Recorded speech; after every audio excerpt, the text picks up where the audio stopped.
UP के मेरठ में merchant navy अफसर सौरभ हत्याकांड में अब नए खुलासे हो रहे हैं। पुलिस जांच में पता चला है कि वारदात के बाद जो मां आरोपी मुस्कान को थाने लेके आई थी, उसे फांसी देने की मांग कर रही थी, वह मुस्कान की सौतेली मां है। उसके पिता ने मुस्कान की मां की मौत के बाद उसकी मौसी कविता रस्तोगी से शादी की थी। आरोपी साहिल की मां की मौत करीब 16 साल पहले हो चुकी है। उसके पिता नीरज ने भी दूसरी शादी कर ली थी। सौतेली मां से साहिल की नहीं बनती थी, इसलिए वह नानी के घर रहता था। उसकी सौतेली मां नोएडा में रहती है।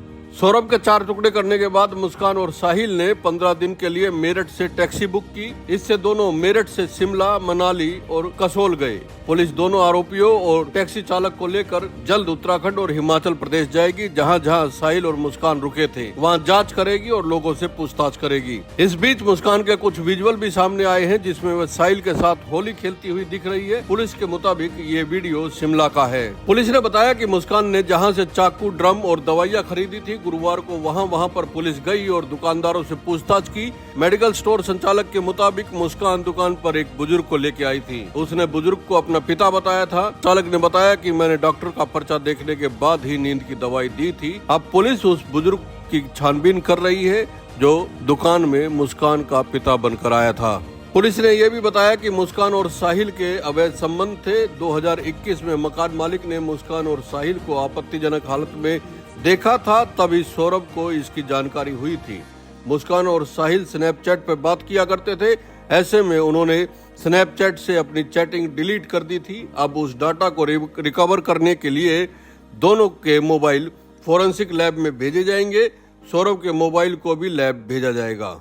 पुलिस को एक ऑडियो भी मिला है, जिसमें मुस्कान कैब ड्राइवर से केक मंगवा रही है। वह कहती है कि भैया केक होटल में छोड़ दीजिए, यहाँ पर कुछ सामान देना है, ऐसा कहकर रिसेप्शन पर दे दीजिएगा। मगर उस दिन ड्राइवर लोकेशन ट्रेस नहीं कर सका। पुलिस का कहना है कि मेरठ में शिवा टूर एंड ट्रेवल से मुस्कान और साहिल ने ऑनलाइन कैब बुक की थी। इसके लिए 54,000 रुपए दिए थे। अजब सिंह नाम का ड्राइवर इस कैब को लेकर गया था। कैब से दोनों मेरठ से शिमला गए, शिमला से मनाली और फिर कसोल होते हुए मेरठ लौटे थे। शिमला में मुस्कान और साहिल ने खुद पति पत्नी बताकर होटल में कमरा लिया था, क्योंकि बिना पति पत्नी के होटल में कमरा नहीं मिल रहा था। पुलिस अब कैब चालक को साथ लेकर वहां जाएगी जहां साहिल और मुस्कान गए थे। पूछताछ में ये भी सामने आया है कि सौरभ के खाते में 6 लाख रुपए थे। उसे डर था कि कहीं वह ऑनलाइन ठगी का शिकार न हो जाए। उसने अपने बैंक खाते से रकम निकाल ली थी, जिसमें से कुछ रुपए उसने अपने परिजनों को दिए थे, जबकि 1 लाख रुपए अपनी पत्नी को दिए थे। यही पैसे लेकर मुस्कान मनाली गई थी।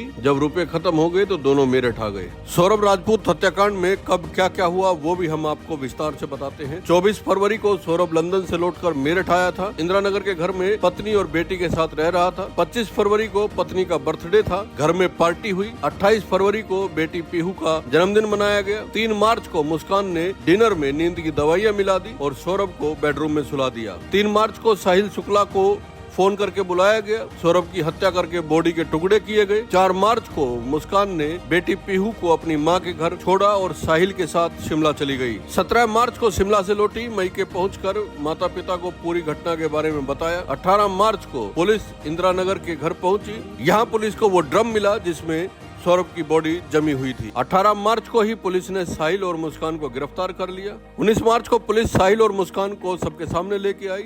सौरभ की बॉडी के 4 टुकड़ों का पोस्टमार्टम करवाया गया।